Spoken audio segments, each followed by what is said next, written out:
খাওয়া দাওয়ায় রাশ টানছেন, রোজ জিমেও যাচ্ছেন, তাও ওজনটা কমছে না। আয়নার সামনে দাঁড়ালেই মনে হচ্ছে সব চেষ্টাই বৃথা যাচ্ছে। আপনি একা নন, এমন সমস্যায় ভোগেন অনেকেই। আসলে ওজন না কমার পেছনে থাকতে পারে কয়েকটা লুকোনো শারীরিক কারণ, যেগুলো আমরা সহজে বুঝতেই পারি না। আশেপাশে একটু চোখ রাখলেই দেখবেন কেউ 1 মাসেই দিব্যি ওজন কমিয়ে ফেলেছে, আবার কেউ কড়া ডায়েট আর শরীরচর্চা করেও ফল পাচ্ছেন না। প্রথমত কয়েকদিন হয়তো একটু ওজন কমে, তারপর সেটা আরেকবার থেমে যায়। অথচ ডায়েট বা এক্সারসাইজে কোনো ফাঁকি নেই। এর কারণ কি, সেটাই বলছেন বেঙ্গালুরুর এক হাসপাতালের পেটের রোগের চিকিৎসক।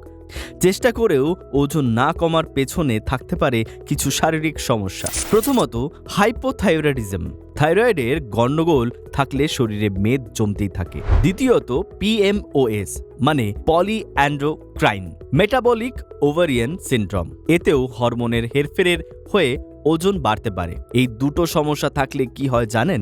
একদিকে খিদে বেড়ে যায়, অন্যদিকে মেদ গলানোটাও কঠিন হয়ে পড়ে। মানে দুদিকেই সমস্যা।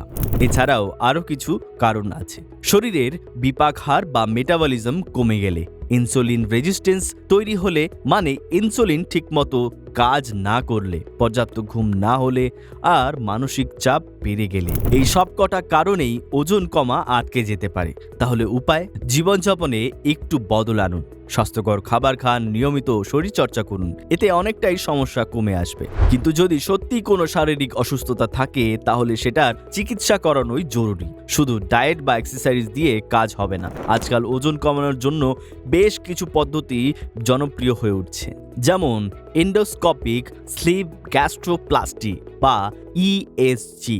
এতে মুখ দিয়ে ক্যামেরা ঢুকিয়ে পাকস্থলীর আকারটা ছোট করে দেওয়া হয়, ফলে অল্প খেলেই পেট ভরে যায়। আরেকটা পদ্ধতি হলো ইন্ট্রাগ্যাস্ট্রিক বেলুন।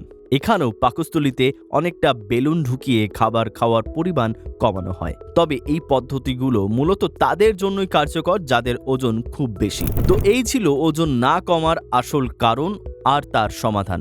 মনে রাখবেন, ওজন না কমলে হতাশ না হয়ে একবার ডাক্তারের সঙ্গে পরামর্শ করুন। ভিডিওটা ভালো লাগলে লাইক করুন, চ্যানেলটা সাবস্ক্রাইব করে রাখুন।